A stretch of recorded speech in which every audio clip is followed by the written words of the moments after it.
பரலோக ராஜ்யம் யாருக்கு, பரலோகம் ஃபைனலாக யாருக்கு கொடுத்துருக்காரு? வெளிப்படுத்தின விசேஷம் 2வது அதிகாரம் 3வது அதிகாரத்தில் அவர் 7 சபைக்கும் சொல்லியிருக்கிற ஒரே வார்த்தை என்ன சொல்லுங்க? ஜெயம் கொள்ளுகிறவன் எவனோ. எடுங்க, வெளிப்படுத்தல் 2வது அதிகாரம் 3வது வசனம்.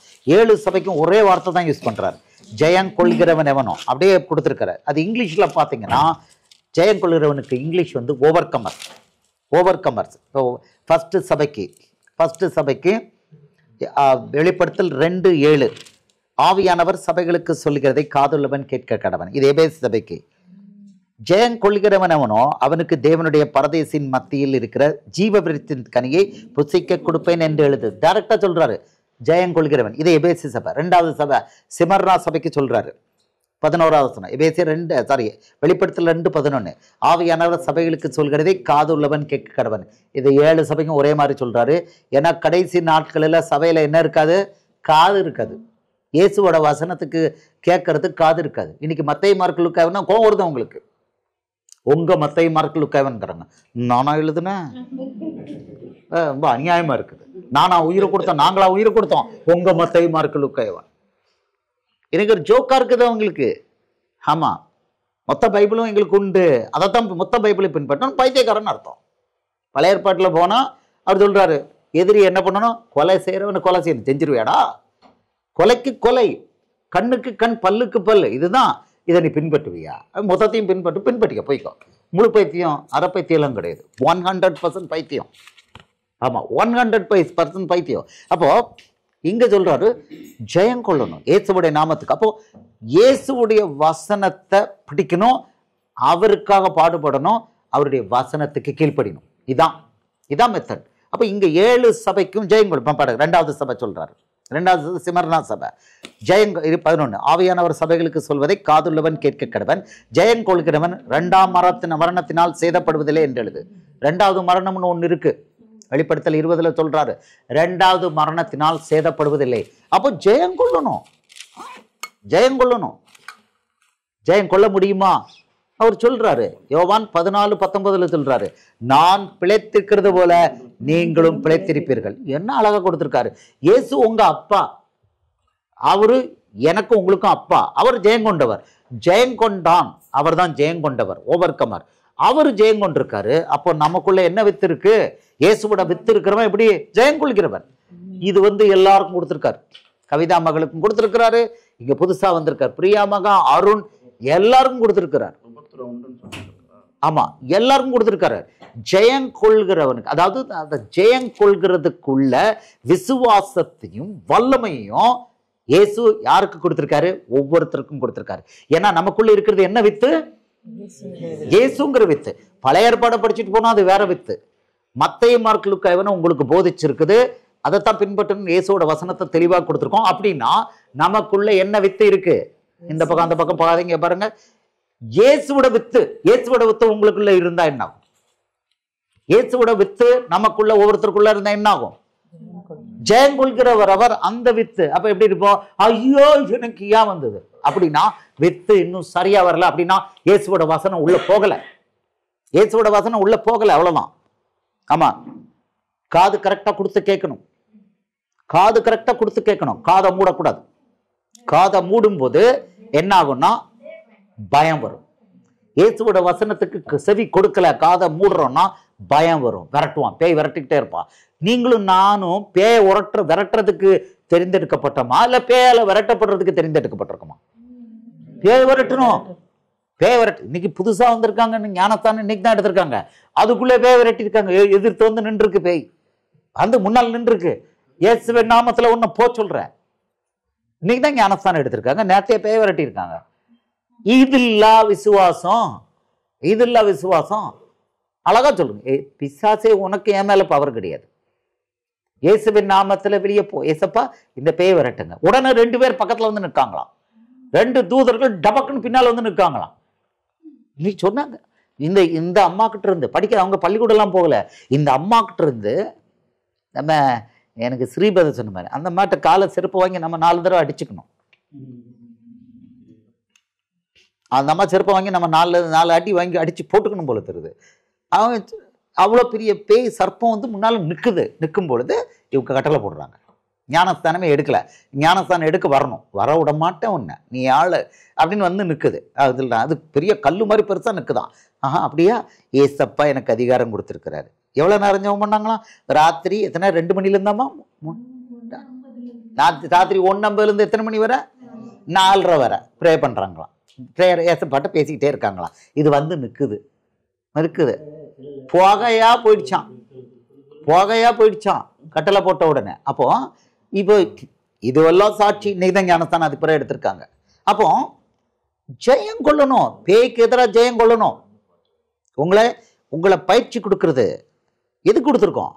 பிசாசுக்கு எதிராக ஜெயம் கொள்ளணும், ஓவர் கமர் ஆகணும். ஆமா, உங்களை வந்து பிசாசால துரத்தப்படுறதுக்கு நம்ம ட்ரைனிங் கொடுக்கல. நீங்களும் நானும் பிசாசால துரத்தப்படுவதற்கு அழைக்கப்படவில்லை. ஜெயங்கொள்றவருடைய ஜெயங்கொண்டவருடைய பிள்ளைகள் நீங்க. ராஜரீகமான ஆசாரிய கூட்டம். அப்போ நிற்கணும், ஸ்வாட் கையில் எடுக்கணும், இயேசுவோட வசனம் எடுக்கணும், இயேசுங்கிற நாமத்தை எடுக்கணும். பேய் வந்து நம்ம வாய் பேச தோங்கணும்னா ஓடணும். இதுதான் என்னத்தை பேய் கிழிக்க முடியும்? அவன் தலை இயேசு நசுக்கிட்டார சிலுவையில். பேய்க்கு பவர் கிடையாது. அப்போ நாம எனக்கு ஏன் இது வந்தது? இது வந்து அந்த சர்ச்சுக்காரங்க சொல்லுவாங்க பிகினிங், இங்க அந்த ஜோலியே கிடையாது அப்படின்னா வளரணும். இப்போ ஃபர்ஸ்ட் 2வது சபைக்கு சொல்லிட்டாரு. ஒரு வெளிப்படுத்தல் 2:11, ஆவியானவர் சபைகளுக்கு சொல்கிறதை காதுள்ளவன் கேட்க கடவன், ஜெயம் கொள்கிறவன் 2ஆம் மரணத்தினால் சேதப்படுவதில்லை என்று எழுது. ரிவார்டு, ஜெயம் கொள்ளுனவனுக்கு ரிவார்டு 2வது. 3வது ஜெயம் கொள்கிறவன். இப்போ 3வது சபை பெர்கமு சபைக்கு சொல்றாரு.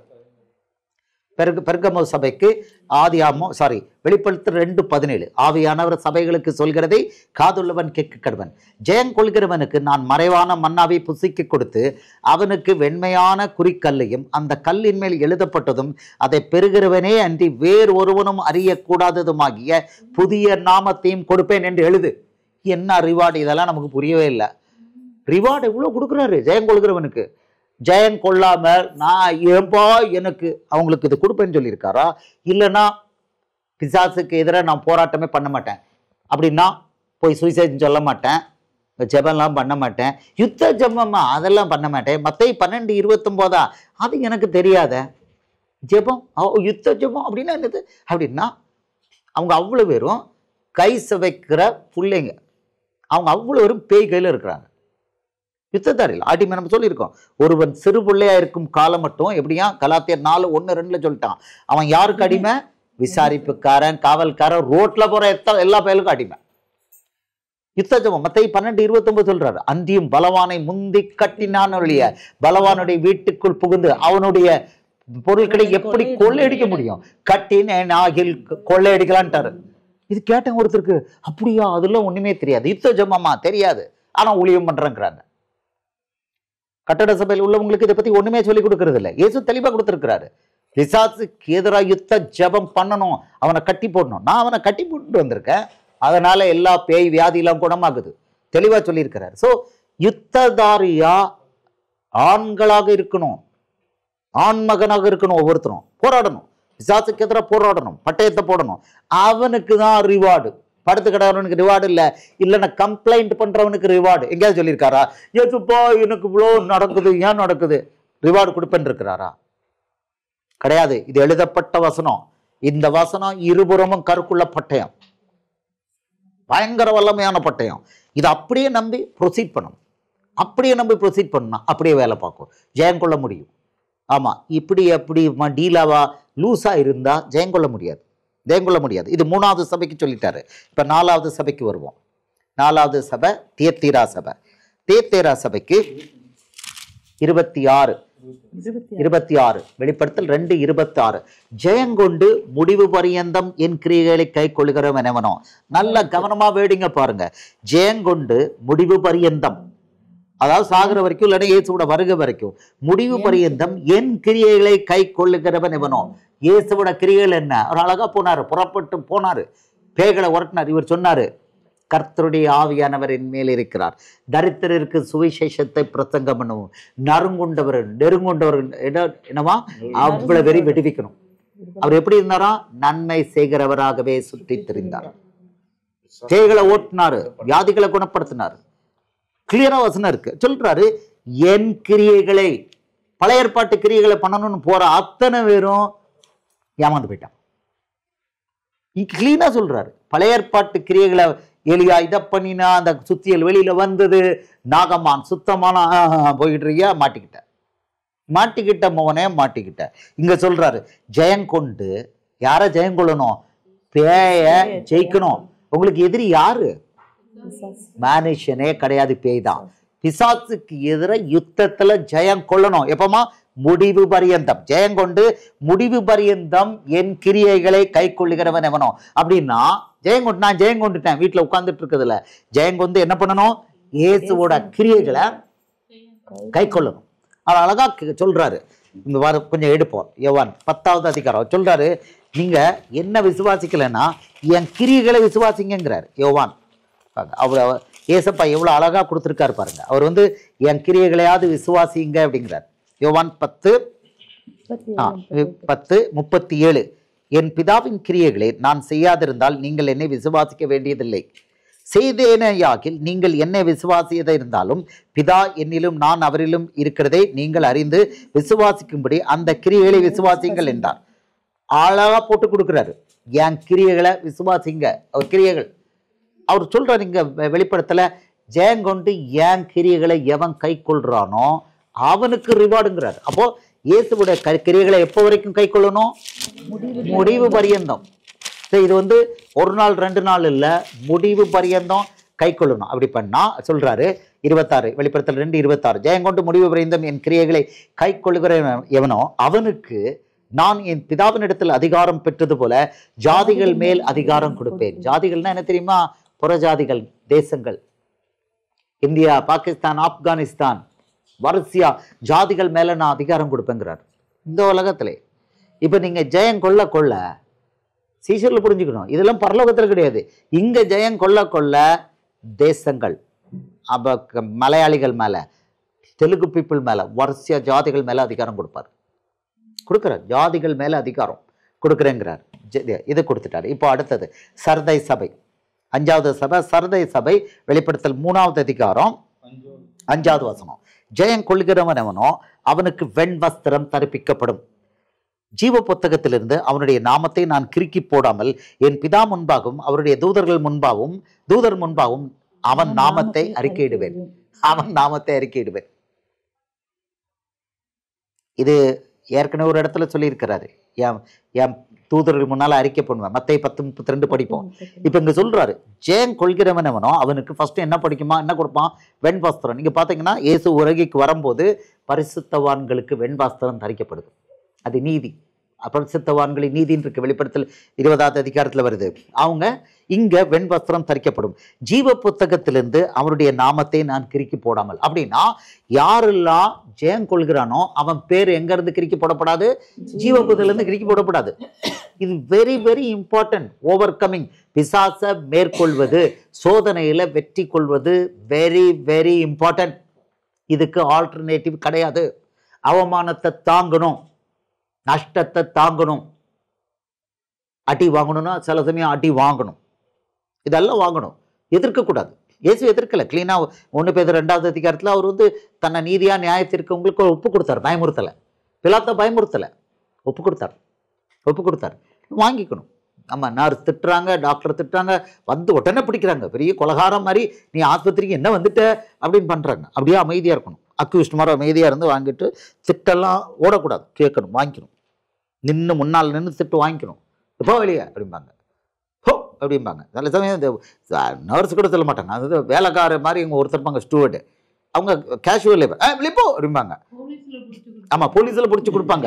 ஆமாம், எனக்கு அது நம்ம நர்ஸ் திட்டினாலும் அவங்க முன்னால் கேட்டுகிட்டே இருப்போம். அந்த சைடில் அந்த ஸ்டூவர்டஸ் மாதிரி இருக்கிறவங்க வருங்க, டெம்பரரி வெளியே அப்படிங்கும்போது அப்போ கொஞ்சம் ஹர்ட்டிங்காக இருக்கும். ஏன்னா நர்ஸ் திட்டினா கொஞ்சம் அத்தாரிட்டி இருக்குது, அந்த லேடி திட்டுறாங்களே, அப்போ ஆயா திட்டும், அது கேவலமா திட்டும். போன வாரம் அதுக்கு முந்தின வாரம் கிடைச்சது அது.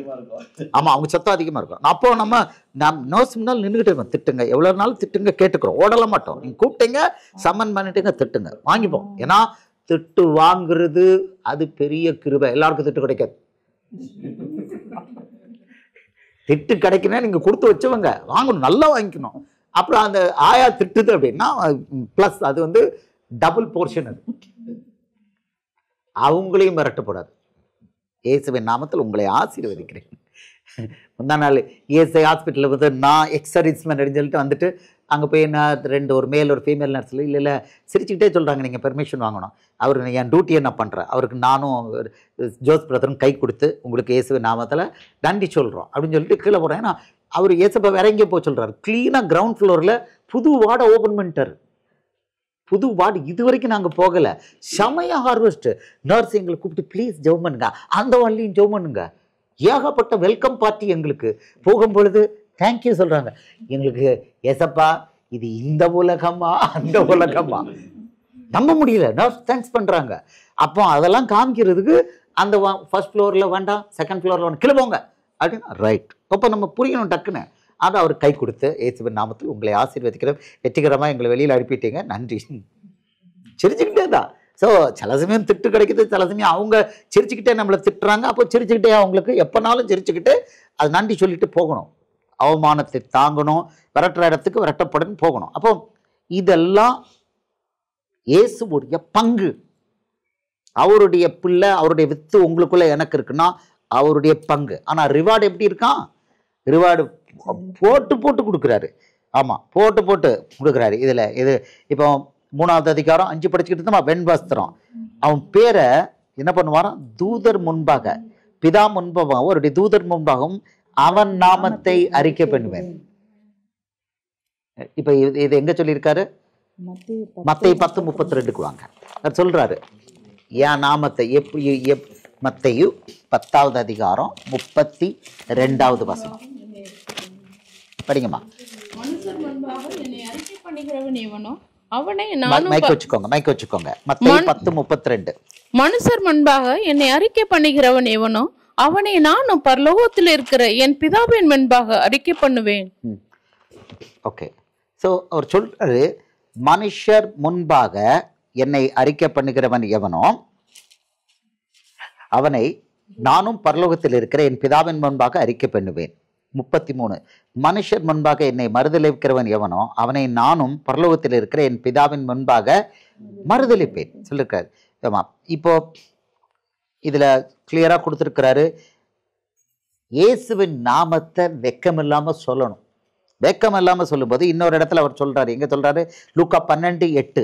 இப்ப தேவதூதர் முன்னாலுங்க. லூக்கா 12:8. இங்க அங்க வந்து பிதா முன்னாலங்கிறார்.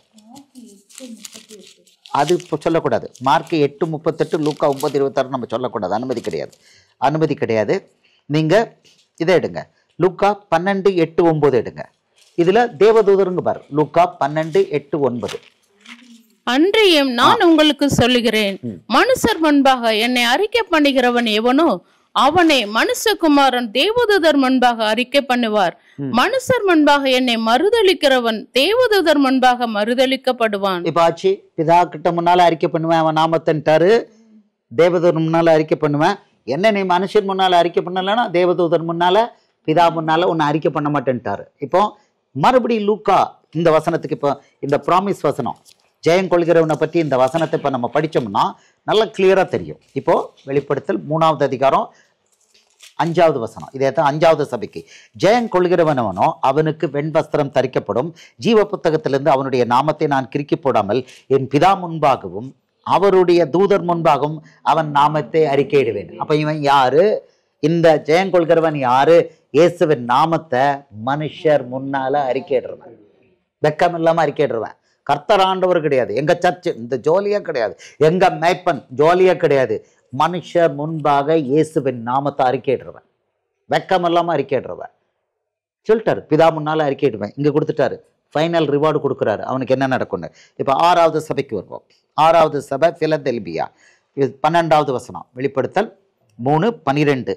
ஜெயம் கொள்கிறவனவனோ அவனை என் தேவனுடைய ஆலயத்திலே தூணாக்குவேன், அதனின்று அவன் ஒரு காலும் நீங்குவதில்லை. என் தேவனுடைய நாமத்தையும் என் தேவனால் பரலோகத்திலிருந்து இறங்கி வருகிற புதிய எருசலேமாகிய என் தேவனுடைய நகரத்தின் நாமத்தையும். புதிய எருசலேமத்துக்கு புதிய எருசலேமுக்கு ஒரு நாமமும் இருக்கு. புதிய எருசலேமாகிய என் தேவனுடைய நகரத்தின் நாமத்தையும் என் புதிய நாமத்தையும் அவன் மேல் எழுதுவேன். இதெல்லாம் நமக்கு ஒண்ணுமே புரியல. இதெல்லாம் நமக்கு ஒண்ணுமே புரியல. ஆனா அது வந்து வேற லெவல்னு மட்டும் புரியுது. வேற லெவல்னு மட்டும் நமக்கு புரியுது. இவ்வளவும் கொடுக்குறேங்கிறாரு. யாருக்கு? குனிஞ்சு போறவனுக்கா? குனிஞ்சு போறவனுக்கா? இல்ல, ஜெயம் கொள்கிறவனுக்கு. யுத்தம் இருக்கதான் செய்யும். இப்போ கட்டட சபையும் சரி, எல்லா கூட்டம் கட்டட சபைக்கு விரோதமா எதிர்த்து நிற்கிறேன்னு சொல்லிக்கிட்டு பாவலா பண்ணிக்கிட்டு இருக்கிற கூட்டமும் சரி, யாருக்கு எதிர்த்து நிற்காங்க? உண்மையா செயல்பட்டுக்கிட்டு இருக்கிற இந்த வீட்டில் கூடும் சபைக்கு விரோதமா எதிர்த்து நிற்கிறாங்க. உங்க மத்தேயு மார்க்கு லூக்கா யோவான்ங்கிறாங்க. இது நம்மளோட தான். அப்போ அவங்க போராடுறது யாருக்கு எதிராக போராடுறாங்க? மத்தேயு மார்க்கு லூக்கா யோவானுக்கு எதிராக போராடுறாங்கன்னா இயேசுவுக்கு விரோதமா போராடுறாங்க. அவங்களுக்கு தெரியல. அப்படி இருக்கும் பொழுது சீஷர்கள் உடனே என்ன, அப்படி பணிஞ்சு அமுங்கி போகணுமா? இயேசு சொல்லல. நம்ம தொடர்ந்து லெஃப்ட் ரைட் அடிச்சு வேலை பார்க்கணும். அவங்களெல்லாம் ஆசீர்வதிக்கணும், மன்னித்து ஆசீர்வதிக்கணும். பிசாசை ஆசீர்வதிக்கணும்னு சொல்லல, பிசாசை கட்டணும். ஆனா நம்ம அடுத்தது நெக்ஸ்ட் வேலை பண்ணிக்கிட்டே இருக்கணும். சும்மா இருக்கக்கூடாது. இதனால் ஐயோ எங்களை போட்டு திட்டுறாங்களே, இது அவங்க திட்டத்தான் செய்வாங்க. பொய்யாய் சொல்வார்களானால்னு இருக்குது. மத்தேயு 5வது அதிகாரம் 10-11 கிளீனா சொல்லிட்டார். பொய்யாய் சொல்வார்களா, சொல்லிட்டு போங்க. அதுதான் ரிவார்டு. கோப்பை அதுதான். உங்களுக்கு எதிராக பொய் சொல்றாங்க, உங்களுக்கு எதிராக எல்லாரும் எதிர்த்து நிற்கிறாங்க அப்படின்னா அதுதான் கோப்பை. மத்தேயு 10:22 என் நாமத்தின் நிமித்தம் எல்லாராலும் நேசிக்கப்படுவீர்கள். அப்படியா சொல்லியிருக்காரு? அது சொல்றாரு, என் நாமத்தின் நிமித்தம் எல்லாராலும் பகைக்கப்படுவீர்கள். இதுதான் கேரண்டி.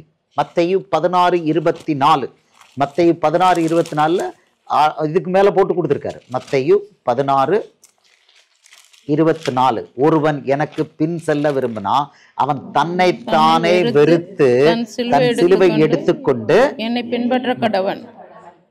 நான் படிச்சிருந்தேன். அப்பொழுது இயேசு தம்முடைய சீஷர்கள் நோக்கி, ஒருவன் என்னை பின்பற்றி வர விரும்பினான் அப்படின்னா இயேசுவை, மத்தேயு மார்க்கு லூக்கா யோவான், மற்றவங்களுக்கு இது கிடையாது.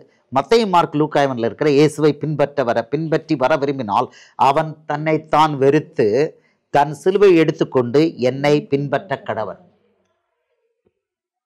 கவிதா மகளா, கிளியர் ஆயிட்டா? சிலுவையை எடுத்துக்கிட்டு தான் பின்பற்றணும், தன்னைத்தானே வெறுக்கணும். அப்போ நான் பெரிய படிச்சுவேன், நான் சொல்றா நல்லாவே அடி விழும், நான் ஒரு யூஸ்லெஸ். நம்ம பிரதர் தான் அழகா சொல்லுவார், என்ன போல குப்பை யாரும் கிடையாதுன்னு. அவர் வார்த்தை எனக்கு வரமாட்டேக்கு. செமையா ஒரு வார்த்தை போடுவார். ஆமா, என்ன போல அயோக்கியன் அவர் வார்த்தை. என்ன வார்த்தை சொல்லுவீங்க பிரதர்? என்ன போல கேவலமான ஒரு ஐக்கியம் ஒருத்தம் கிடையாது பாரு. இல்ல அது என் மனைவிக்கு உடனே அது அடிக்குது. என்ன போல கேவலமான பிறவி யாரும் கிடையாது. உங்களை விட நான் உலகத்திலே நான் ஒர்ஸ்டான பாவம் பண்ணியிருக்கேன்னு ஓப்பனா சொல்லுவார். என்னை போல கேவலமான பிறவி கிடையாது. ஆனா இந்த கேவலமான பிறவியே இயேசு யூஸ் பண்றாரு. அப்ப அவர் எப்பேற்பட்ட தேவன், நம்மளை போல என்ன போல கேவலமான பிறவி அவர் யூஸ் பண்றாருன்னா அவர் எப்பேற்பட்ட தேவன். அப்போ நம்மளை உயர்த்தணும் அப்படின்னு சொல்றாரு. தன்னை உயர்த்திக்கிறவன் தாழ்த்தப்படுவான். அப்போ நம்ம எல்லாத்தையும் வாங்கிக்கணும். ஆனா வேலையில கருத்தா இருக்கணும். கிரியை, இயேசு செஞ்ச கிரியையில கருத்தா இருக்கணும். அதுல ஓட்ட விட்டுறக்கூடாது. எல்லாத்துலயும் வீரியம் காமிச்சிட்டு அதுல ஓட்ட எல்லாமே ஜீரோ. உங்களுக்கும் எனக்கும் எதிர்த்து நிற்கிறவர்கள், பரலோக ராஜ்யத்துக்கு எதிர்த்து நிற்கிறவங்கள்ட்ட இருக்கிற ஒன்னே ஒண்ணு என்ன இருக்கு? கிரியையே கிடையாது. வாங்க நம்ம விவாதத்துக்கு வருவோம். ஒரு ஆளு நீளமா எழுதியிருந்தார், நிறைய இங்கிலீஷ்ல எழுதியிருந்தார். ஒரே நிமிஷத்துல அழிச்சு போட்டேன். காரணம் என்னன்னா, இந்த விவாதிக்க வர்றேன் நம்மளோட, நீங்க இயேசுவோட பிள்ளைகளா கிறிஸ்தவர்களா இல்லையா கேட்கிறவங்களுக்கு ஒரே ஒரு கேள்விதான் கேட்கிறோம். வரியா? எங்களை போல ஆஸ்பத்திரிக்கு வந்து ஊழியம் பண்ண வாரியா? சேலஞ்சு கொடுக்குறோம். ஒரே சேலஞ்சு கொடுக்குறோம். நான் ஒரு வார்டு எடுத்துக்கிறேன், நீ ஒரு வார்டு எடுத்துக்கோ. 10 பேஷண்ட்ல 5 பேஷண்ட் அது குணப்படுத்து. சரியா 10க்கு 10 முடியல, 5வது குணப்படுத்து. நான் அங்க பண்ணி காமிக்கிறோம் வா. கேமரா எடுத்துக்கோ, பண்ணி காமிக்கிறோம் வா. அர்த்ரைட்டிஸ் வியாதி, கழுத்து வலி, முதுகு வலி, ஹார்ட்ல ப்ராப்ளம், ஹார்ட்ல வால்வு ஃபெயிலியர், அர்த்ரைட்டிஸ் வியாதி, வா ஹார்ட்ல ஸ்பாட்ல நாங்க குணப்படுத்துறோம் வா. வலி, காய்ச்சலை குணப்படுத்துறோம் வா. ஆனா ஒண்ணுக்கு ஒன்னே குணப்படுத்துறோம் வா, காமிக்கிறோம். சேலஞ்சு இதுல தான் இருக்கணும். வரியா? நீ என்னத்துக்கு பெருசா வந்துகிட்டு என்னது ஆர்கியூமெண்ட் இப்படி சொல்றீங்களா? அது தப்பு. இங்க பாரு, இந்த குறை சொல்றதெல்லாம் விட்டுட்டு வா, களம் இறங்கு. இயேசு சொன்னபடி களம் இறங்கு. கிரியை பண்றதுக்கு வாரியா? சேலஞ்சு விடலாமா? வரியா பார்ப்போம், நாங்க ரெடி.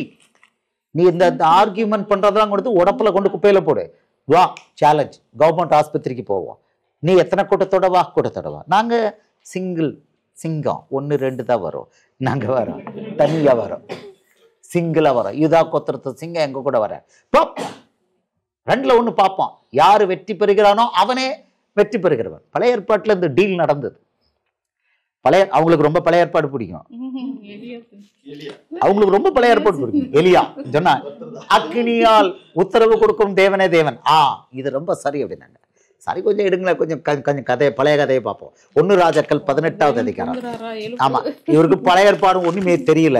நாம என்ன பண்றது? பழைய ஏற்பாடு தெரியாம ஒருத்தங்க பேசிட்டு இருக்கான் பாருங்க. 1 ராஜாக்கள் 18வது அதிகாரம் 36. இங்க எலியா தீர்க்கதரிசி ஒரு சேலஞ்ச் போடுறான் எல்லாருக்கும் முன்னால. அவன் பூரா எல்லாரும் யூதர்கள் தான், அது வேற விஷயம். எல்லாரும் யூதர்கள், எல்லாரும் சோரம் போயிட்டாங்க. இன்னைக்கு இருக்கிற சர்ச்சு மாதிரியே எல்லாரும் எங்க போயிட்டாங்க? சோரம் போயிட்டாங்க. அவன் வரான், வாங்கப்பா அப்படின்னு சொல்லிட்டு நிறைய வசனமே அவன் சொல்றான். ஆமா, நிறைய வசனங்களை சொல்றான். இப்ப அவன் சொல்றான் எல்லாம் இவங்க சொல்றாங்க. அப்பொழுது இப்ப பாருங்க, 1 ராஜாக்கள் 18:23 இருந்து படிப்போம். ஓகே, சரி, 22 இருந்து படிக்கிறேன். கொஞ்சம் கதை கொஞ்சம் கேட்பேன். மணி வேற 7 ஆயிட்டு, கொஞ்சம் கதைகளும் கொஞ்சம் கேட்கலாம். ஓகே, படிங்கம்மா. அப்பொழுது எலியா 28ல இருந்து படிக்கிறேன். சரி, 22ல இருந்து படிக்கிறேன். நான் படிச்சிருந்தேம்மா. அப்பொழுது எலியா ஜனங்களை நோக்கி, கர்த்தரின் தீர்க்கதரிசிகளில் மீந்திருக்கிறவன் நான் ஒருவன். சிங்கிள் தான் பொழுத்துறது. நான் ஒருவன். பாகாலின் தீர்க்கதரிசிகளோ 450 பேர். பாகால் தீர்க்கதரிசி இவங்க யாரு?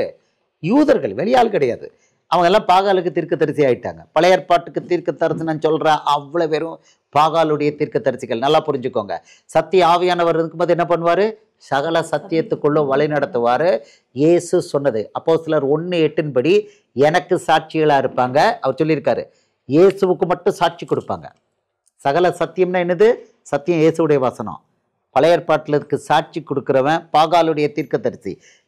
சொல்றாரு 450 பேர். இப்பொழுதும் 2 காளைகளை எங்களிடத்தில் கொண்டு வரட்டும். ஒரு காளையை அவர்கள் தெரிந்து கொண்டு அதை சந்தாக துண்டித்து நெருப்பு போடாமல் விறகுகளின் மேல் வைக்க கடவர்கள். நான் மற்ற காளையை அப்படியே செய்து நெருப்பு போடாமல் விறகுகளின் மேல் வைப்பேன்.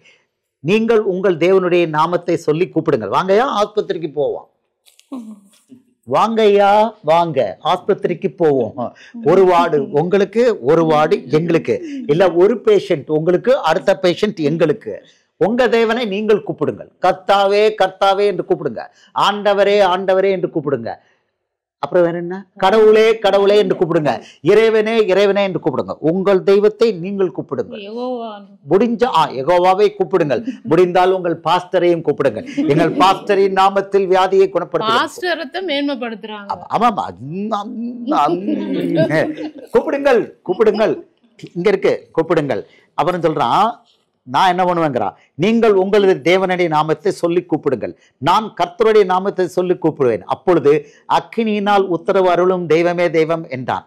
அப்பதான்ப்பா யாருக்கு வியாதி குணமாகுதோ அதுதான் உண்மையான தெய்வம், அதுதான் உண்மையான ஊழியம்பா.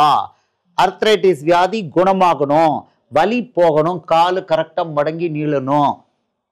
சேலஞ்ச் பண்ணலாமே. என்ட்ரி லெவல் புள்ள குணப்படுத்துத, ஹார்ட் வால்வை என்ட்ரி லெவல் புள்ள இயேசுவின் நாமத்துல குணப்படுத்துது. 1 to 1 குணமாகுது. சேலஞ்ச் பண்றியா? வா. ஃபீவர் ஸ்பாட்ல குணமாகுது. இங்க வலி அங்க வலி ஸ்பாட்ல குணமாகுது. சர்ஜரிக்கு அட்மிட் பண்ணி வச்சிருக்காங்க. இயேசுவின் நாமத்துல போனா சரியாகுது. அவ்வளவுதான், சர்ஜரியே தேவையில்லை. வரியா? நாங்க சீனியர் கூட வர மாட்டோம். இருக்குதாரு ஜூனியரான ஒரு பிள்ளைய அனுப்புறோம். நாங்க பின்னால இருந்து வேடிக்கை பார்க்கிறோம். எங்க ஜூனியரான பிள்ளையோட நீ போட்டி போட முடியுமா? வா. நீ எலியா தீர்க்கதரிசின்னு சொல்றவா? இன்னைக்கு எலியா அங்கதான் இருக்கிறாங்க. வாங்க சொல்ற. ஆமா, அதற்கு ஜனங்கள் எல்லாரும் இது நல்ல வார்த்தை என்றார்கள். இப்ப இவங்க சொல்லுவாங்களா? திருப்பி ஒரு தடவை படிக்கிறேன். நீங்கள் உங்கள் தேவனுடைய நாமத்தை சொல்லி கூப்பிடுங்கள். நான் கர்த்தருடைய நாமத்தை சொல்லி கூப்பிடுவேன். அப்பொழுது அக்கினியினால் உத்தரவு அருளும் தெய்வமே தெய்வம் என்றான். அதற்கு ஜனங்கள் எல்லாரும் இது நல்ல வார்த்தை என்றார்கள். டீல் போகுது. அவன் காலையிலேருந்து சாயந்தரம் வரைக்கும் உடம்பெல்லாம் பிச்சுக்கிட்டு கேட்கறான், பாகால் உத்தரவு தரல. இவன் கிண்டல் அடிங்க, எங்கேயாவது வேலைக்கு போயிருப்பான், ஏதாவது ஜோலிக்கு போயிருப்பான், போய் எழுப்பிட்டு வா அப்படிமா பயங்கரமா கிண்டல் அடிப்பான். அடிச்சுட்டு கடைசியில வருவான். இப்ப நீங்க ஆஸ்பத்திரிக்கு போய் இப்படி நீங்க வந்து டீல் போட்டு தற்காலம் கிடையாது, கிறிஸ்தவனா வா ஆஸ்பத்திரிக்கு போவோம். இப்ப என்ன ஆகும், அவன் காலையில இருந்து சாயந்தரம் வர அவன் கர்த்தரின் நாமத்திலே வரவே மாட்டானுங்க. எங்க வருவானுங்க நினைக்கிறீங்களா? அன்னைக்காவது இந்த பயிலுக வந்தானுங்க, அன்னைக்கு இருந்தானுங்க, வேற வழி இல்லை, வந்தானுங்கல்ல இருந்தானுங்க. இவங்க வருவாங்களா? நீங்க வந்து பாப்பா கிரியை காண்பி போலாம், இயேசு சொன்னதுபடி புறப்பட்டு போவோம், இயேசுவை பத்தி சொல்லுவோம், பேய் ஓட்டுவோம், வியாதியை குணப்படுத்துவோம். யாருக்கு பேய் ஓடுகிறதோ அவருக்குள் இருப்பதுதான் பரிசுத்தாவி சொல்லியிருக்கார். மத்தேயு 12:28, நான் தேவனுடைய ஆவியினாலே பிசாசுகளை துரத்துகிறபடினால் தேவனுடைய ராஜ்யம் உங்களுக்கு வந்திருக்குது. இன்னைக்கு டீச்சிங்க என்ன? இயேசுவோட ஆவி உங்களுக்குள்ள இருந்தா என்ன இருக்கும்? அப்போ நாங்களும் துரத்துறோம், நீனும் துரத்து. யாருக்கு பேய் கட்டுப்படுதுன்னு பார்ப்போம். வியாதிங்கிறது பேய் அவங்கள்ட்ட இருக்குதான் உண்மையான தெய்வம். வர்றையானா இது எவனாவது வருவான்னு பார்க்குறீங்களா? அந்த சர்ச்சு போகிறவங்க, அவங்க பாஸ்டர்களும் சரி மற்றவனும் சரி, இந்த ஆர்கியூ பண்ணுற உடனே அதுக்கு ஒரு கவுண்டர் ஆர்கியூமெண்ட் பண்ணுவாங்க. அற்புதம் செய்யணும், நீங்கள் அற்புதத்தை காணாவிட்டால் ஏற்றுக்கொள்ள மாட்டேன்னு யோவான் 4 யூதர்களுக்கு சொன்னதை வச்சு அற்புதம் தேவையில்லை. பேசாமல் வாய் பொத்திட்டு ஓடணும். இந்த பக்கம் வரக்கூடாது. வாயும் பொத்திக்கணும், எல்லா பக்கமும் பொத்திக்கணும், ஓடிடணும். வர்றியா, டீல் ஓடுறியா, வார்த்தை பேசாத, வா. இந்த எலியா மாதிரி வா, சேலஞ்ச் விடுறோம், வா.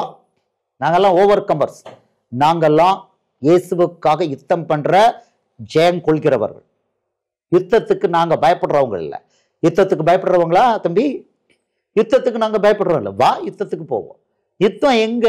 பேச்சுல கிடையாது. தேவனுடைய ராஜ்யம் பேச்சிலே அல்ல, பலத்துல இருக்கு. சும்மா டீல் விட்டுட்டு பேசிட்டு இருக்காத, பரிசேயன் மாதிரி பேசிட்டு இருக்காத, வா ஆஸ்பத்திரிக்கு போவோம். எங்கள்கிட்ட இருக்கிறது ஒரு சின்ன குதிரையை நாங்கள் விடுறோம். இந்த பாப்பா இப்போ ஞானஸ்தானம் எடுத்திருக்கிற யார்? ரேவதி லைனில் விடுறோம். இந்த பாப்பா பிரியா விடுறோம். பார்ப்போமா இந்த பிள்ளைகள் பேய் ஓட்டும், நீ ஓட்டுறியா பார்ப்போமா? யாருக்கு தேவன் பதில் கொடுக்கிறாரோ அங்க யாரு தேவனுக்கு பதில் கொடுக்கிறாரோ, நெருப்பினால் அக்கினியினால் உத்தரவு அருளும் தெய்வமே தெய்வம். இங்க பேய் யாருக்கு ஓடுதோ, வியாதி யாருக்கு குணமாகுதோ அவங்களுக்குள்ள இருக்கிறதான் பரிசுத்தாவி. அப்ப மற்றவனுக்குள்ள இருக்கிறது பாகால், பேய். வரியா டெஸ்ட் பண்ணி பார்ப்போம். சீஷர்கள் இப்படி போட்டீங்கன்னா ஒரு வய உங்களுக்கு முன்னால் நிற்க மாட்டான், பேய் நிற்க மாட்டான். இந்த அங்க இருக்கு அவன் வசனம். இப்ப என்னாச்சு, வரான். இப்படியா எல்லா தரமும் பண்ணாங்க. கடைசியில 36வது வசனம், 1 ராஜாக்கள் 18:36.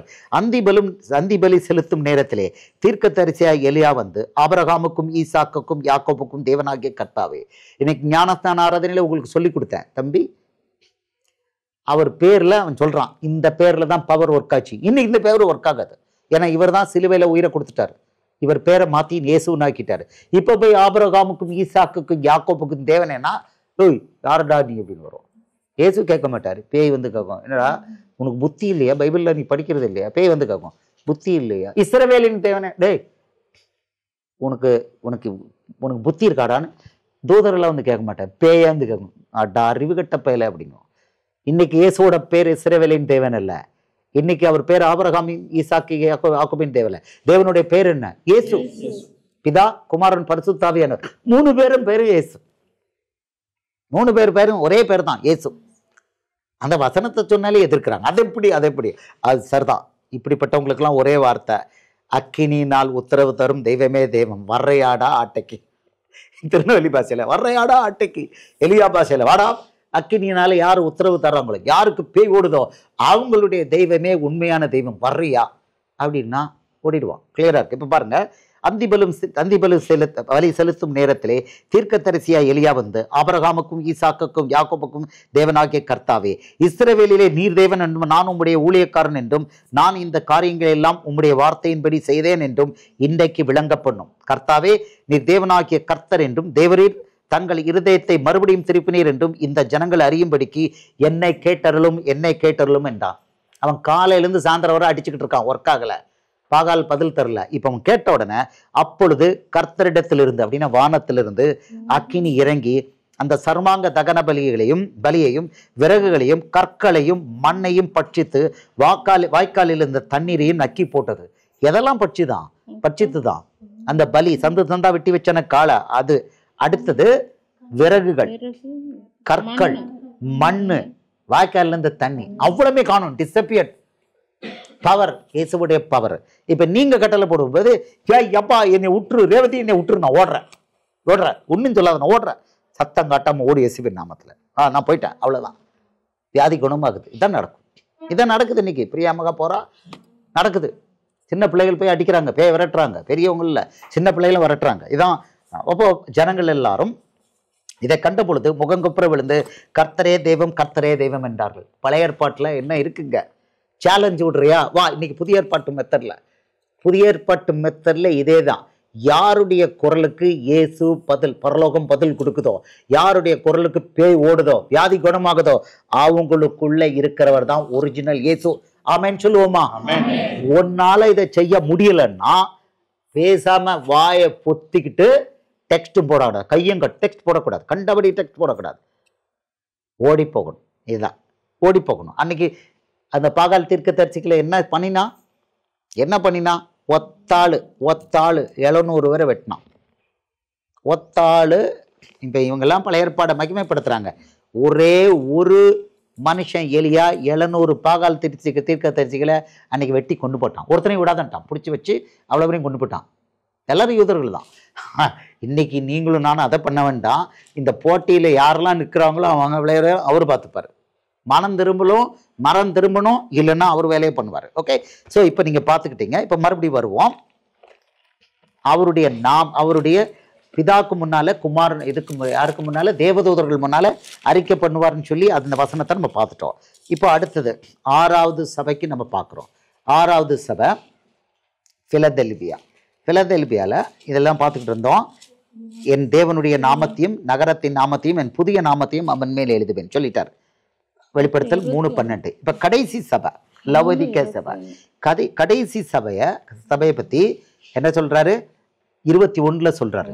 நான் ஜெயங்கொண்டு என் பிதாவினுடைய சிங்காசனத்தில் அவருடைய கூட உட்கார்ந்தது போல ஜெயங்கொள்கிறவன் எவனோ அவனும் என்னுடைய சிங்காசனத்தில் என்னோட கூட உட்காரும்படி அருள் செய்வேன். எல்லாரும் ஆமென் சொல்லுவோமா?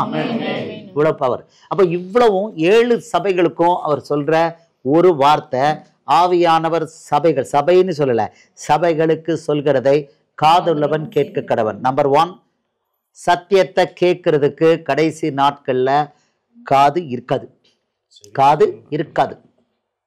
சத்தியத்துக்கு மட்டும் கேட்க மாட்டான். உங்க மத்தை மார்க்லுக்கவன் சொல்லுவாங்க. அதெல்லாம் இருக்குது. இயேசுவோட வசனத்தை நிராகரிக்கிறது, அது கேட்க மாட்டாங்க. இயேசுவோட வசனம் செவித்தின உள்ளவர்களாகின்னு சொன்னார்.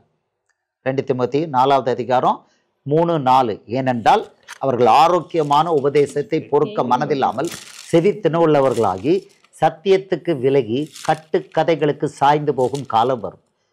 கதைகளை தான் கேட்பாங்க. சத்தியம்னா என்னது? இயேசுவோட வசனம்.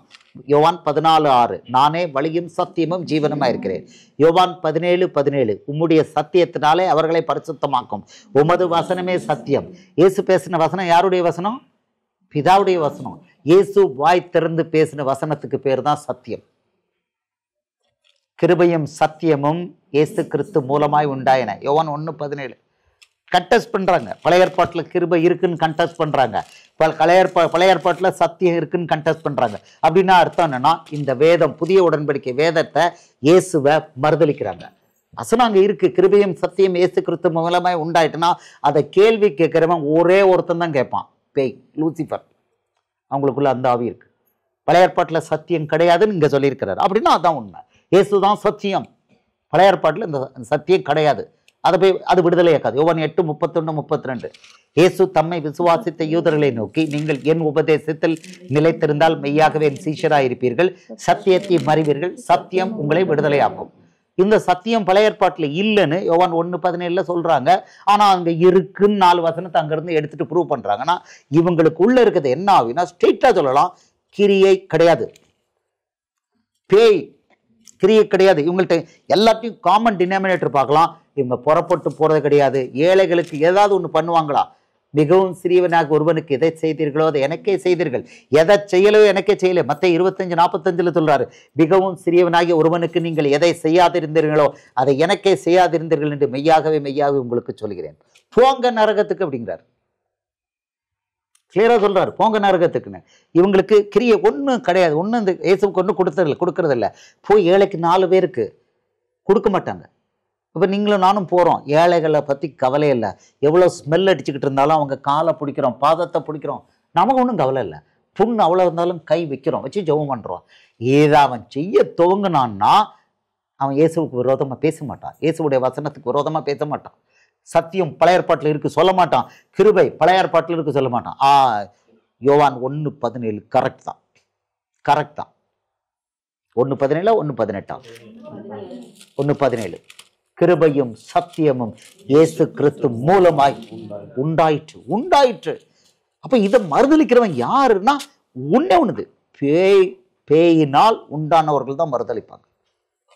நீங்களும் நானும் மறுதளிக்க மாட்டோம். ஏன்னா இயேசு சொன்ன வார்த்தை அல்டிமேட்.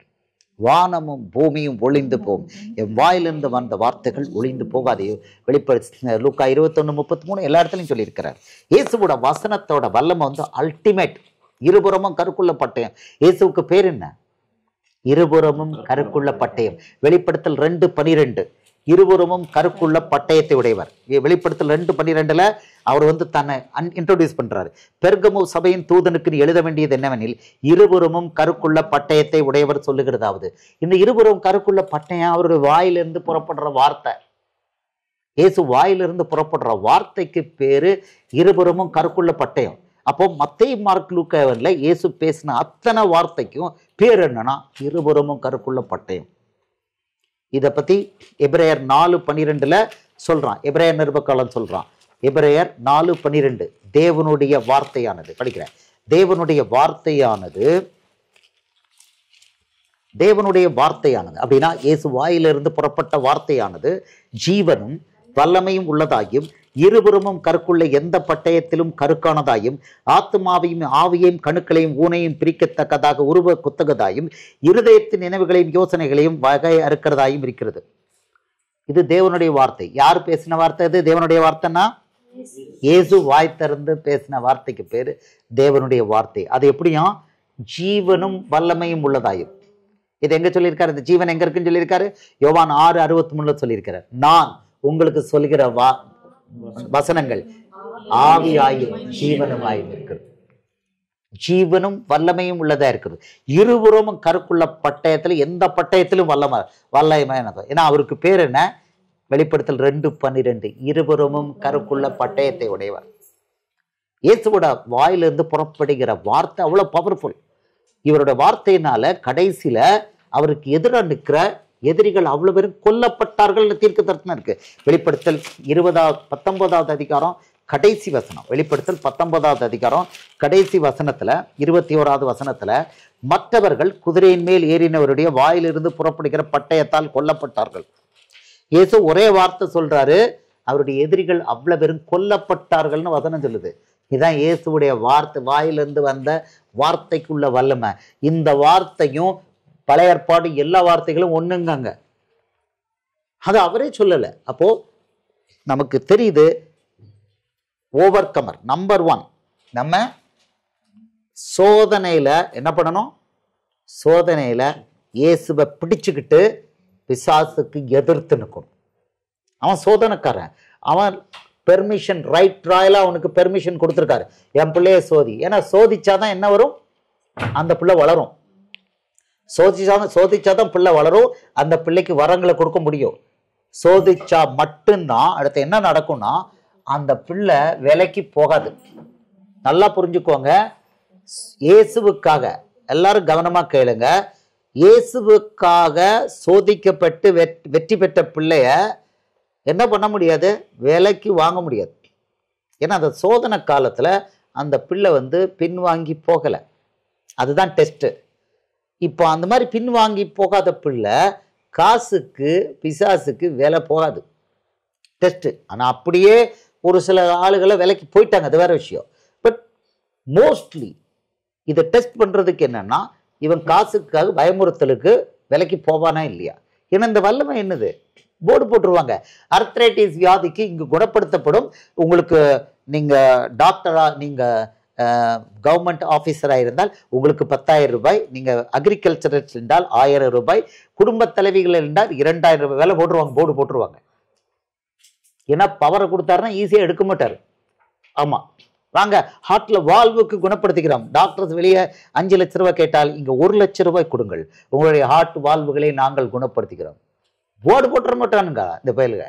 ஸோ அதனால அவர் என்ன பண்றாரு, இந்த பவர்லாம் கொடுக்கறதுக்கு முன்னால இவன் நம்மாளா போடு பிசாசே, நீ அவனை நல்லா போட்டு தள்ளு, கொஞ்சம் டெஸ்ட் பண்ணு. அவரு டெஸ்ட் பண்ணும்போது சாகுன்னா சொல்றாரு. 1 கொரிந்தியர் 11வது அதிகாரம் 13வது வசனத்தில் பவுல் சொல்றான், இன்னைக்கு மகா கேள்வி கேட்ட தொமன்னு உழுது. என்னம்மா கவிதா மகளை? 1 கொரிந்தியர் 13வது அதிகாரம் எடுங்க மகளை. அவர் 11வது அதிகாரம் அவர் சொல்றாரு, எப்படி கொடுக்குறாராம், அதாவது சோதனையோடு 10 தான், 10வது அதிகாரம் 13வது வசனம், 10-13 மன்னிச்சுக்கோங்க. 1 கொரிந்தியர் 10-13. மனுஷருக்கு நேரிடுகிற சோதனையே அல்லாமல் வேறே சோதனை உங்களுக்கு நேரிடவில்லை. இப்ப கேரண்டி கொடுக்குறாரு, உலகத்துல உள்ள மற்ற மனுஷருக்கு என்ன சோதனை வருதுதோ அந்த அளவுக்கு மட்டும்தான் சோதனை, அதுக்கு மேல கிடையாது. கேரண்டி கொடுத்துட்டாரு. உலகத்துல மற்ற மனுஷனுக்கு என்ன சோதனை வருதோ அவ்வளவுதான் லிமிட், அதுக்கு மேல கிடையாது. ரைட், கேரண்டி கொடுத்தாச்சு. அடுத்தது சொல்றாரு, தேவன் உண்மையுள்ளவராய் இருக்கிறார். செம ஸ்டேட்மெண்ட். God is faithful. தேவன் அப்படின்னா இந்த பைபிள்ல உள்ள அவர் வாய் திறந்து பேசின வசனத்துக்கு எல்லாம் அவர் கேரண்டி கொடுக்கிறார். கேரண்டி. தேவன் உண்மையுள்ளவராய் இருக்கார். எப்படி இருப்பாரா? உங்கள் திராணிக்கு மேலாக நீங்கள் சோதிக்கப்படுவதற்கு அவர் இடம் கொடாமல். எப்படி உங்கள் திராணிக்கு மேலாக நீங்கள் சோதிக்கப்படுவதற்கு இடம் கொடாமல் சோதனையோடு கூட அதற்கு தப்பிக்கொள்ளும்படியான போக்கையும் உண்டாக்குவார். அப்போ நமக்கு தப்பிக்கொள்ற போக்கு கண்ணுக்கு தெரிய மாட்டேங்குது கவிதா மகளை. இது கேரண்டீடு. இந்த சோதனையில வெற்றி பெறணும். ஆமா, பவுல் சொல்றான், நீங்க சோதிக்கிறதுக்கு வரமாட்டீங்க, நாங்கெல்லாம் சோதிக்கிறதுக்கு எங்களை இடம் கொடுத்தவங்க, நீங்க சோதிக்கு தூரமா ஓட மாட்டீங்கன்னு நான் நம்புறேங்கிறான். ஆமா, இப்போ வெளிப்படுத்தின விசேஷத்துல அவர் கொடுக்குறாரு, ஒரு எச்சரிக்கை கொடுக்குறாரு. என்ன எச்சரிக்கை கொடுக்குறாரு? கடைசி சபைக்கு வெளிப்படுத்தல் 3வது அதிகாரம் வாங்க, ஒரு எச்சரிக்கை கொடுக்குறாரு. இந்த கூட்டம் எப்படின்னா, சோதிக்கிறதுக்கு நான் வரமாட்டேன், நான் எப்போதுமே கைச வைக்கிற பிள்ளையா இருப்பேன் அப்படிங்கிறார். சொல்றாரு வெளிப்படுத்தின விசேஷம் 3வது அதிகாரம் 16-17. இப்படி நீ குளிருமின்றி அனலுமின்றி வெதுவெதுப்பாய் இருக்கிறபடினால் உன்னை என் வாய் நின்று வாந்தி பண்ணி போடுவேன். ஃபர்ஸ்ட் சொல்லிட்டார், நீ நிர்பாக்கியம் உள்ளவனும் பரிதபிக்கப்படத்தக்கவனும் தரித்திரனும் குருடனும் நிர்வாணமாய் இருக்கிறதை அறியாமல் நான் ஐஸ்வர்யவான் என்றும் திரவிய சம்பன்னன் என்றும் எனக்கு ஒரு குறையும் என்று சொல்லுகிறபடினால் சொல்லிட்டு சொல்றாரு, நான் நீ ஐஸ்வர்யவான் ஆகும்படிக்கு நெருப்பிலே புடமிடப்பட்ட பொன்னையும் என்கிட்ட வாங்குங்கிறார். இதை நீ வாங்கணும். ஃபர்ஸ்ட் என்ன சொல்றாரு? நெருப்புல புடமிடப்பட்ட பொண்ணை வாங்கிக்க வேண்டாங்கிறார். அப்படின்னு அர்த்தம் என்ன? 1 பேதுரு 1:7 பொன்னானது, ஆமா, கழிந்து போகிற பொன் அக்கினினாலே சோதிக்கப்படுவது. அதை விட விசேஷித்த உங்களுடைய விசுவாசம் சோதிக்கப்படுறது நீங்க இல்ல, நான் இல்ல, நம்மளுடைய விசுவாசம், உங்களுடைய என்னுடைய விசுவாசம். சொல்றாரு, அப்பா என்கிட்ட நெருப்புல புடமிடப்பட்ட பொண்ணை வாங்கினா சோதிக்கிறதுக்கு இடம் கொடுங்கிறார். கடைசி கால சபை சோதிக்கிறதுக்கு இடம் கொடு, உன்னை நான் சோதிக்கிறதுக்கு. இவன் இன்னும் என்ன நிலையில இருக்கிறான்? எனக்கு உலக ஆசீர்வாதம், இயேசு கிட்ட வந்தா வீடு கிடைக்கும், வாசல் கிடைக்கும், கொடுப்பாங்க. நீங்க கர்த்தருக்கு இவ்வளவு கொடுங்க, நீங்க விதைங்க, இந்த சர்ச்சில் கர்த்தருக்கு விதைங்க. இது களவாணித்தனம். கர்த்தருக்கு விதைங்கன்னு சொல்லிட்டு பணத்தை அவனுக்கு போட சொல்றாங்க. விதைக்கிறது என்ன? விதைக்கிறவன் மார்க்கு 4:14 வசனத்தை விதைக்கிறான். என்ன வசனம்? லூக்கா 8:11 தேவ வசனம், இயேசுவோட வசனத்தை விதைக்கணும். விதைனாலே தேவனுடைய வசனம், இயேசுவோட வசனம். இவன் விதை எங்களுக்கு சர்ச்சில் விதை எங்களுக்கு, எனக்கு விதைன்னு சொல்ல வேண்டியதானே, எனக்கு வாக்கரிசி குடு சொல்ல வேண்டியதானே. அப்படி விட்டுப்புட்டு கர்த்தருக்கு விதை பொய் கொடுத்தா உனக்கு 1000 மடங்கு கொடுப்பாரு. வானத்தின் பலகனியை திறந்து கொடுப்பாரு. அத்தனை பேரும் கடன்ல இருக்கான். சர்ச்சு போனா அத்தனை பேரும் கடன்ல இருக்கான். ஆமிக்கு குலுக்கி கடத்துல எப்படி இருக்கிறோம்? கடன் 10 மடங்கு இருக்கு. சர்ச்சு போற அவ்வளோ இருக்கும், கடன் அப்படி தலைக்கு மேல நிற்குது. ஏன்னா அவங்க என்ன எதிர்பார்க்குறாங்க? அவங்க உலக ஆசீர்வாதத்தை எதிர்பார்க்கிறாங்க. ஏசு உலக ஆசீர்வாதத்தை என்ன தருவன்னார், அவர் தரன் இருக்கிறாரு. மத்தேயு 6:33, முதலாவது தேவனுடைய ராஜ்யத்தையும் அவருடைய நீதியும் தேடுங்கள், அப்பொழுது இவைகள் எல்லாம் உங்களுக்கு கூட கொடுக்கப்படும். வீடு வாசல் எல்லாம் கூட கொடுக்கப்படுங்கிறாரு. நீ எனக்கு வீடு வாசல் கிடைக்கும் ஏசு விட்டு வந்தானா கிடைக்கிறது உத கிடைக்கும், நிறைய கடன் கிடைக்கும். வீட்டுக்காரன் வீட்டுக்கு வந்து நிற்பான், பேங்க்கு பிரைவேட் அத்தனை பேர் வீட்டுக்காரன் வந்து வீட்டில் வந்து நிற்பான். ஒவ்வொரு பேர்ல இஎம்ஐ பேய்னால பிடிக்கப்பட்டிருப்பேன்னு சொல்றாங்க. அப்போ இன்னைக்கு அவங்க இருக்கிறாங்க இப்படி. அதாவது இன்னும் சிறு குழந்தையா இயேசுக்கிட்ட வந்தா பொருளாதார ஆசீர்வாதம் நினைச்சு வரும்போது அவன் என்னவா இருக்கிறான், சிறு குழந்தையா இருக்கிறான், பால் கைசு வைக்கிற பிள்ளையா இருக்கிறான். அப்போ எசப்ப சொல்ற, நீ கைசு வைக்கிற பிள்ளையா இருக்கிற வரைக்கும் உன்னை நான் சோதிக்க முடியாது. நீ கொஞ்சம் வளரு, கொஞ்சம் பெரிய பிள்ளையாக 35 வருஷம் 40 வருஷம் நீ அந்த கட்டட சபைக்கு போய் சீட் நம்பர் 3ல போய் அதுல உட்காந்துட்டே இருக்கிற. 35-40 வருஷம் உட்காந்துக்கிட்டு இருக்க. தயவு செய்து அட்லீஸ்ட் ஒரு சீட் ஏதாவது மாத்து. 40 வருஷம் விசுவாசி, ஒரு ஆத்மாவுக்கு சுவிசேஷம் சொல்லல, ஒரு ஆத்மாவுக்கு கூட சுவிசேஷம் சொல்லல. ஒரு வயலுக்கும் 7 ஆளுக்கு எச்சினால கூட என்ன கொடுக்கல, சாப்பாடு கொடுக்கல, எச்சி சாப்பாடு கூட கொடுக்கல. ஆமா, இவன் விசுவாசி இருக்கிற சொல்றாரு, நீ இப்படி இருக்கிற வரைக்கும் கை சுவைக்கிற குழந்தை உன்னைய நான் சோதிக்க முடியாது. ஏன்னா நான் சோதிக்க அனுப்புனா பிசாசு குட்டி சாத்தா வந்து ஒரே போட்டு கொண்டுருவான். அவனை ரோட்ல போற குட்டி சாத்தான் உன்னைய கொண்டு போடுவான், ஒத்தே போட்டு கொண்டு போட்டுருவான். உன்னைய நான் அனுப்ப முடியாது, கொஞ்சம் நீ வளருங்கிறாரு. இதைத்தான் அங்க சொல்றாரு, நீ ஐஸ்வர்யான் ஆகும்படிக்கு நெருப்பில புடமிட்ட பொன்னையும் உன் நிர்மாணமாக்கி அவலட்சணம் தோன்றாதபடிக்கு நீ உடுத்திக் கொள்வதற்கு வெண் வஸ்திரங்களையும் என்னிடத்தில் வாங்கிக் கொள்ளவும் நீ பார்வையடையும்படிக்கு உன் கண்களுக்கு கலைஞப்படும் வேண்டும் என்று உனக்கு ஆலோசனை சொல்லுகிறேன். இவன் குருடு, இவன் ட்ரெஸ் இல்லாதவன், பரிசுத்த வஸ்திரம் ஒண்ணுமே இல்லை, ரட்சிப்பின் வஸ்திரம் இல்லை, இவன் ட்ரெஸ் இல்லாதவன், இவன் குருடன், இவன் சோதிக்கப்படுறதுக்கு இடமே கொடுக்கல, இவன் சிறு குழந்தை, கை சுவைக்கிற குழந்தை அப்படிங்கிறார் ஏசப்பா. இன்னைக்கு கட்டட சபைக்கு போறவங்க எல்லாரும் அந்த நிலையில தான் இருக்காங்க.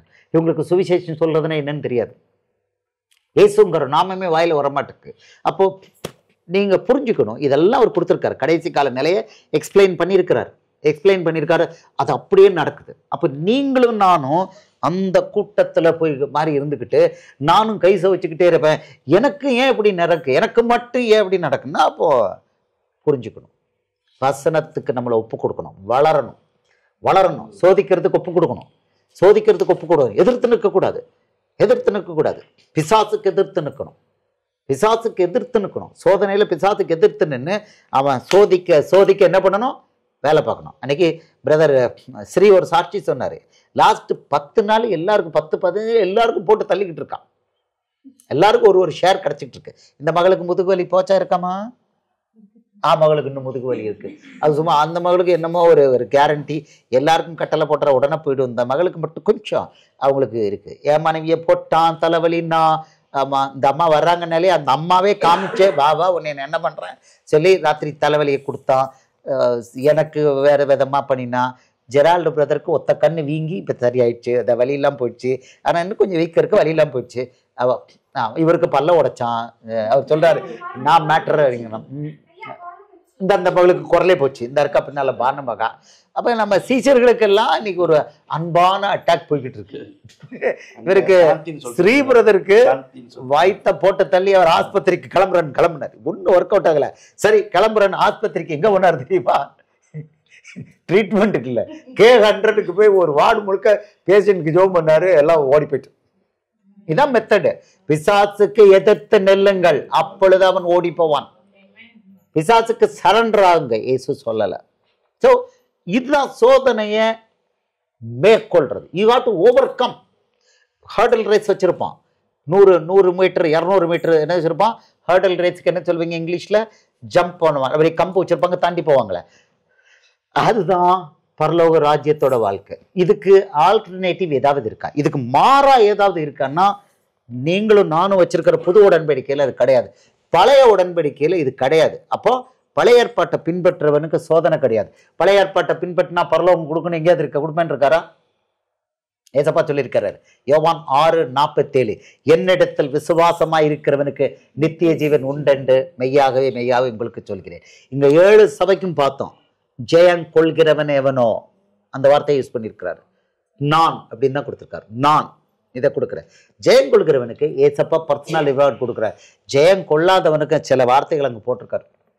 அதை நம்ம பேச விரும்பலை. அப்போ சீஷர்கள் தெளிவாக அவங்களுடைய வேலையை கரெக்டாக பண்ணணும். கொடுத்துருக்கோம், செக்லிஸ்ட் கொடுத்துருக்கோம். இயேசுவுடைய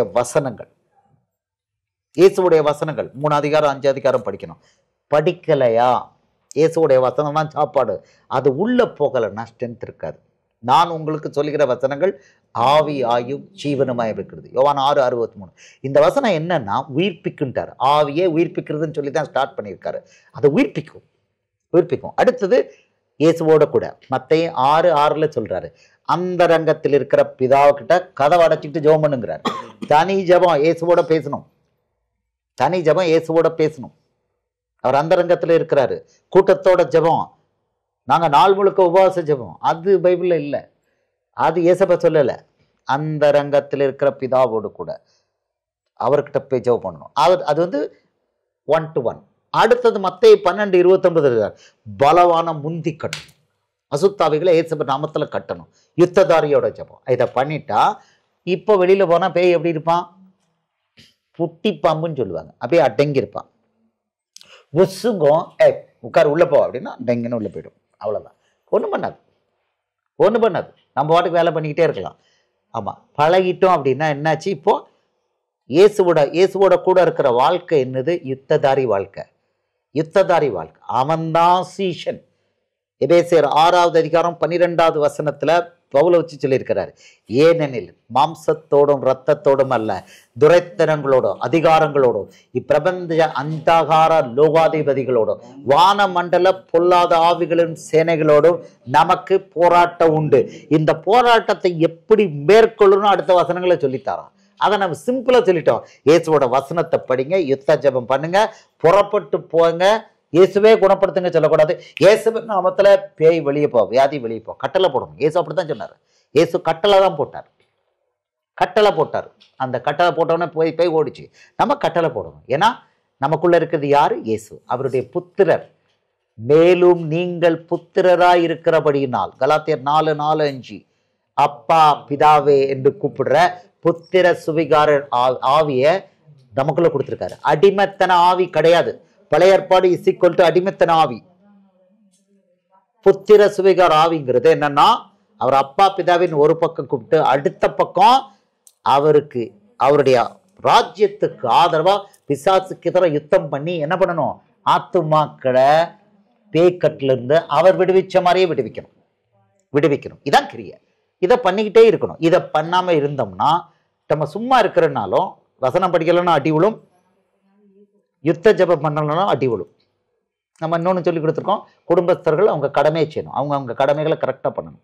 நம்மகிட்ட பாவம் இருந்தால் அவன் நம்மளை அடிப்பான். நம்மகிட்ட ஒர்க் ஆகாது. யோவான் 8:34, பாவம் செய்கிற எவரும் பாவத்திற்கு அடிமை. ஓகே.